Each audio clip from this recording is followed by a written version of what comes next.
sudah cukup cocok untuk kopi robusta. Produktivitasnya cukup bagus di 600 mdpl seperti yang kita jalani saat ini. Namun ya kultur ya, namanya pohon kopi itu tidak baik dibarengkan dengan pohon pisang, karena lihat aja sebelah sana, geser dikit, di batang pohon pisangnya banyak jamur pemirsa, dan kopi itu sensitif sekali daunnya sama karat daun jamurnya ya. Tapi ya ini namanya hutan heterogen, beragam. Nah itu bisa tengok ke belakang itu daun pada karat semua tuh.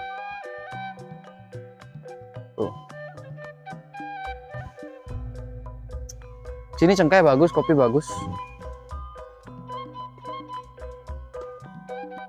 Daripada nggak bawa. Ya untuk tanaman cabai, ini guys. Bentar, ke logistik shoot ke cabai aja dulu.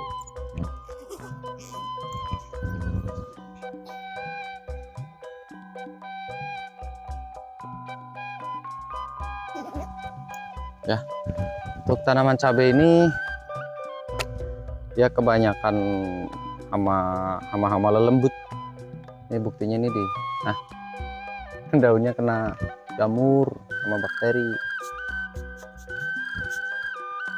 Nah, ini supaya klorofilnya naik lagi.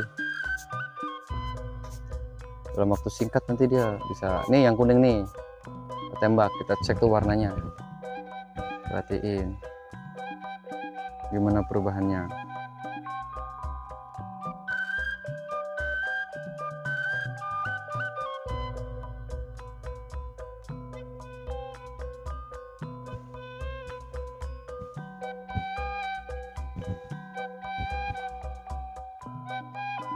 Menghijau ya, yang sini menghijau ya.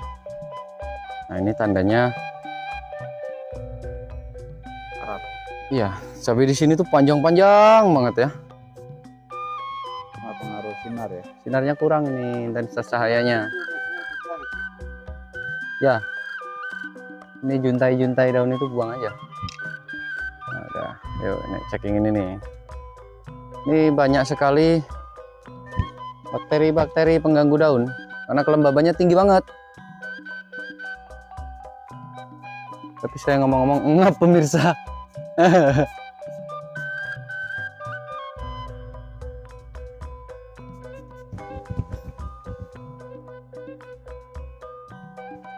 Oke deh guys. Nah, ini kuningnya perlahan mulai berangsur tutup hijau.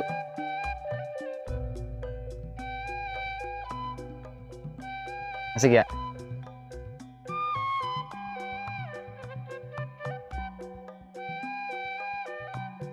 Berhitung live ini.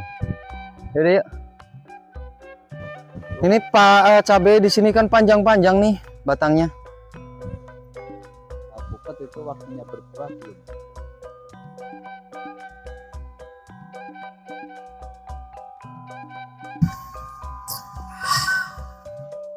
Apa ini video? Mau Nabi Makassar.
Batasnya dari kondisi. Masih baru, berarti dia masih di sekitar sini.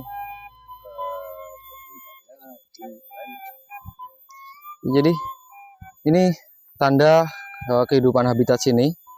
Ada luwak. Ini baru banget, masih seger, belum kering. Artinya dia baru saja di sini. Dan luwak itu punya prinsip teritorial.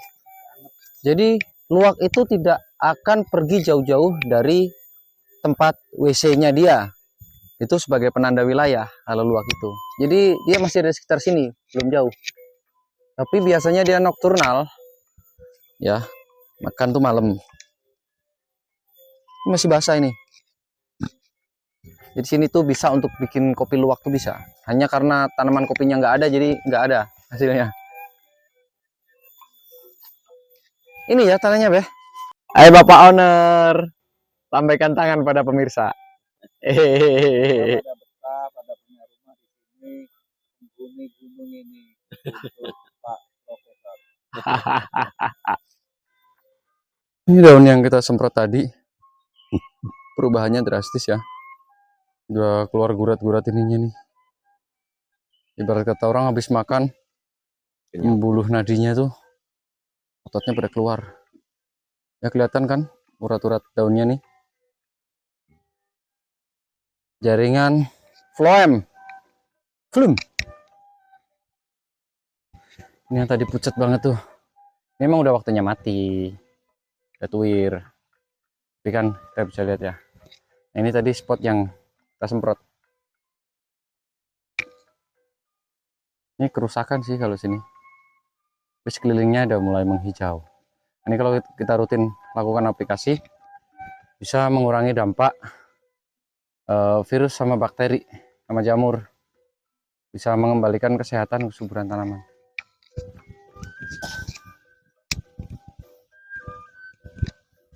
Oke Bang Andre, tadi kita udah jalan-jalan ya di banyak tempat untuk meneliti, mengecek asesmen tentang kondisi ekologi di sekitar sini ya, ekologinya. Jadi menurut pendapat Bang Andre sepintas nih, gimana daerah sini sebagai orang awam yang mungkin mewakili netizen gitu gimana? Yang tadi saya lihat kesimpulannya, kita harus tahu kondisi tanah yang pertama, terus letaknya di mana, dan yang terutama itu kendala di lapangan. Petani itu kenapa, ada trouble apa. Nah, di situ kita bisa cek lokasi dan kualitas tanah tersebut. Kalau tadi saya mengamati, ya tanah ini ada yang kemiringan ke barat, ada yang kemiringan ke timur. Untuk cahaya yang kemiringan ke barat itu sampai jam 10 masih ngap aja, masih susah cahaya, Kurang stabil ya. kurang pencahayaan. Kalau yang kemiringan ke timur mah ini cuaca semacam ini masih aman dia. Terus kendala yang paling banyak di sini adalah jamur sama virus dan bakteri, daun pada bercak, pada flek gitu ya.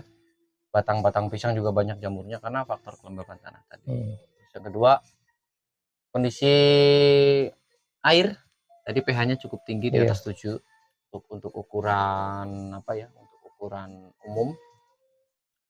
Bawaan air saja sudah cukup tinggi, artinya di dalam air itu terlarut banyak mineral-mineral yang bersifat basah. Kalau dilihat dari fisik, daerah sini itu banyak mengandung kalsiumnya cukup tinggi. Jadi daerah sini tanahnya cadas ya, sedikit cadas.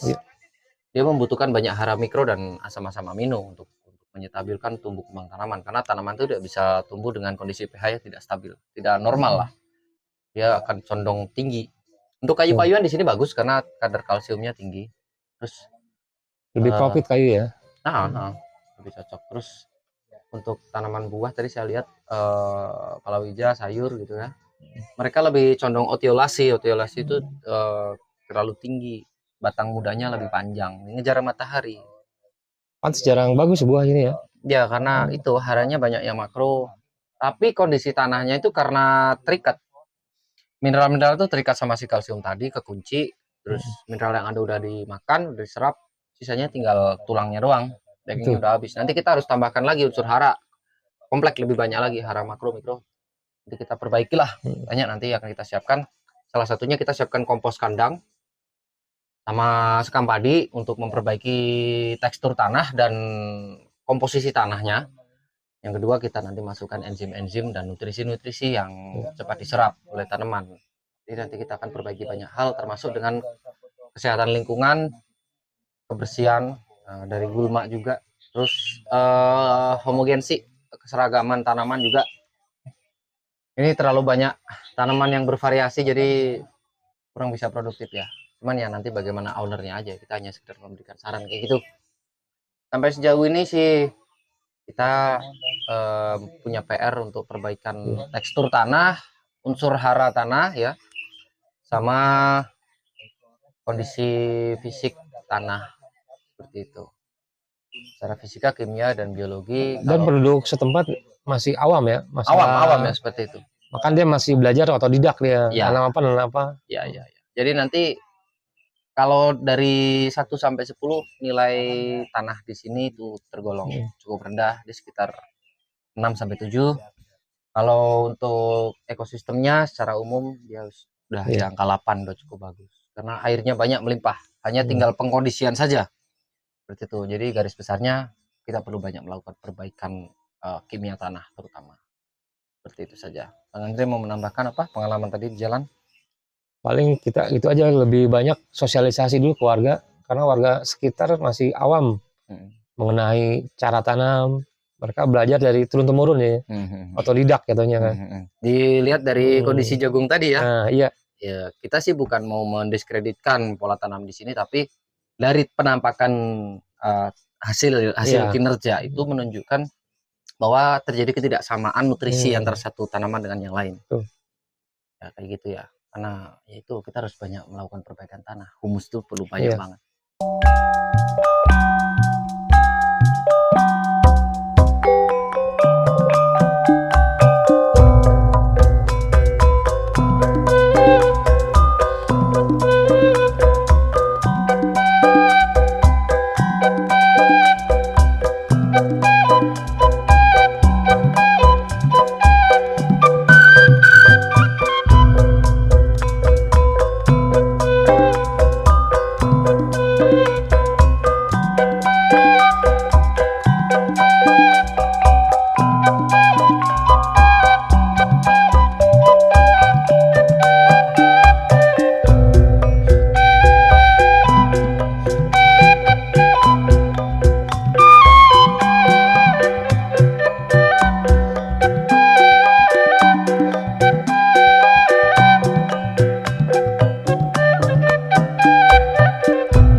Bang, pantang pulang sebelum panen. Mana panennya?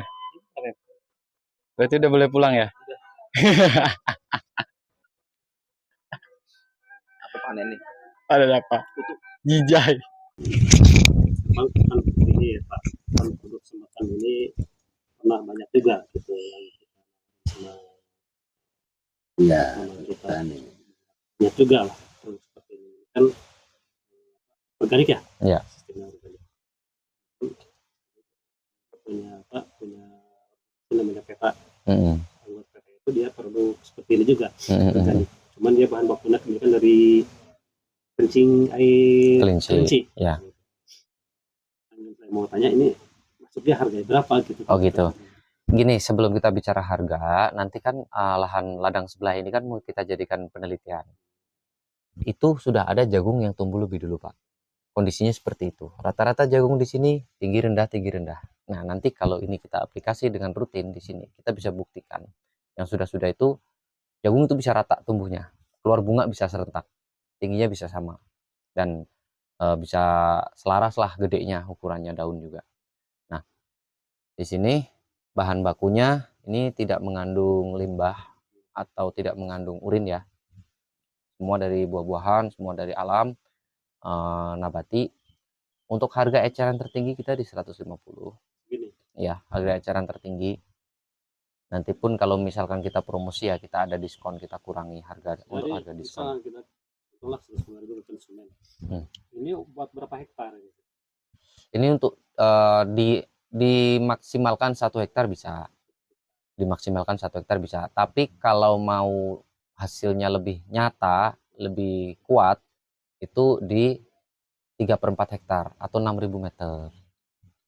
Kalau dipaksakan 1 hektar bisa rata. Nah, ini aplikasi idealnya 10 hari sekali kalau pingin tanamannya tidak telat pakan. Gitu, Pak. Ini misalnya kalau kita nggak pakai obat khusus pakai ini bisa nggak? Bisa dengan catatan tanahnya sudah baik, sudah subur. Kalau tanahnya masih banyak kerikil, masih banyak tanah-tanah gumpal, tanah keras, terus tidak ada humusnya, kita tetap harus menambahkan kompos kandang atau sekam padi. Tujuannya untuk pengikat, ada humus. Nah, kalau untuk tahap awal, supaya tidak terlalu kaget tanamannya karena tanahnya itu belum subur, kita harus menurunkan pemakaian pupuk kimia tersebut separuh dulu. Ya, jadi misalkan per 1/6 hektar. Di sini pakainya 1/6 apa seperberapa, Pak? 1/4 ya. Nah, per 1/4 hektar itu biasanya kita pakai 1 kintal nih, 50-50 misalkan. 50 kilo urea, 50 kilo ponska.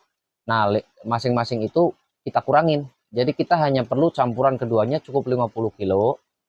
Kalau 1/4 itu berarti kita paling tidak butuh 2 liter sampai dengan menjelang panen.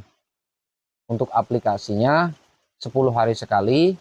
Untuk 1 tank semprotnya 15 liter itu kita butuh 100 mili.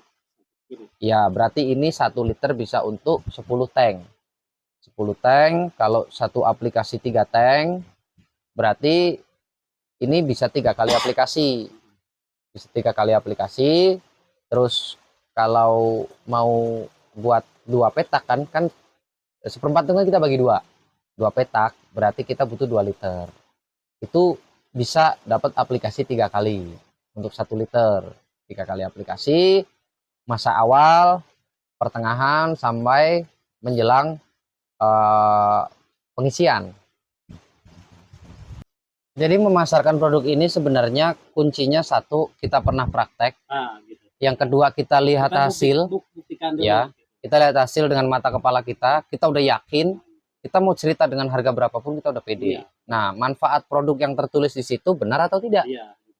Jadi itu kalau dikado belakangan gitu. Ya. Ya, belakangan ini bagus enggaknya nanti kelihatan kalau udah. Ya. Jadi nanti tugas kita adalah hanya menjelaskan tulisan yang ada di sini dengan dipandu keyakinan kita karena kita sudah membuktikan sendiri tulisan di sini. Jadi sebenarnya pengetahuan produk itu nggak penting, Pak. Yang penting itu adalah Bukti ya? pengamalan produk. Bukti setelah ini pakai. Iya, jadi Kan ceritanya gampang. Kalau kita udah pakai sendiri, kita udah lihat sendiri, oh iya benar. Tapi dengan catatan. Gitu, kalau udah melihat. Iya, kalau kita udah melihat mau cerita ditambahin juga bisa. Karena peningkatan hasil panen itu kan dirasa setelah ditimbang. Peningkatan daun biar nggak kena karat daun kita setelah pakai. Apa benar atau tidak? Jadi kita biar tidak kebawa perasaan saya bohong nggak ya gitu. Nah, makanya kita lebih main di bukti. Nah, untuk berbicara itu saya sudah siapkan, Pak, sama teman-teman itu ada sampel di box itu nanti dibagikan ke masyarakat biar dicoba. Kalau yang tertarik untuk belanja langsung ya kita siapkan diskon. Nanti paling rendah kita bisa lepas di harga 100.000 nggak apa-apa untuk promosi. Ada produk percobaan. Ada sebelah sana, Pak, itu Pak, diambil aja, Pak. lagi yang pertama ini loh. Oke, cukup sekian. Terima kasih untuk jalan-jalan pagi ini. Nanti disambung di konten lain. Dan jangan lupa untuk terus ikuti channel kami. Jangan lupa like, comment, dan subscribe. Dan yel kita apa? Deruci, pantang pulang sebelum panen.